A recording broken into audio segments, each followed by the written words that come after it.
बिस्मिल्लाहिर्रहमानिर्रहीम। हजूर नबी करीम सल्लल्लाहु अलैहि वसल्लम ने एक मरतबा जबरील अलैहिस्सलाम से पूछा, ऐ जबरील अलैहिस्सलाम, कभी तुम्हें आसमान से मुशक्क़त के साथ बड़ी जल्दी और फ़ौरन भी ज़मीन पर उतरना पड़ा? जबरील अलैहिस्सलाम ने जवाब दिया, हाँ या रसूलल्लाह सल्लल्लाहु अलैहि वसल्लम, 4 मरतबा ऐसा हुआ है कि मुझे फिलफौर बड़ी सरहद के साथ ज़मीन पर उतरना पड़ा। हजूर नबी करीम सल्लल्लाहु अलैहि वसल्लम ने फरमाया, वो 4 मरतबा किस मौके पर? जबरील अलैहिस्सलाम ने अर्ज़ किया, एक तो जब हज़रत इब्राहीम अलैहिस्सलाम को आग में डाला गया तो मैं इस वक्त अर्श इलाही के नीचे था। मुझे हुक्म हुआ कि जबरील, खलील के आग में पहुंचने से पहले फ़ौरन मेरे खलील के पास पहुंचो। चुनाचे मैं बड़ी सरहद के साथ फ़ौरन खलील के पास पहुंचा।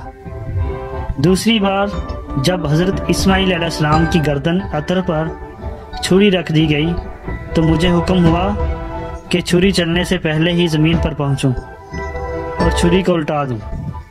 चुनाचे मैं छुरी चलने से पहले ही ज़मीन पर पहुंच गया और छुरी को चलने ना दिया। तीसरी मरतबा जब हज़रत यूसुफ अलैहिस्सलाम को कौवे की तह तक पहुंचने से पहले ज़मीन पर पहुंचा और कौवे से एक पत्थर निकालकर हज़रत यूसुफ अलैहिस्सलाम को इस पत्थर पर बाआराम बिठा दूं। चुनाचे मैंने ऐसे ही किया।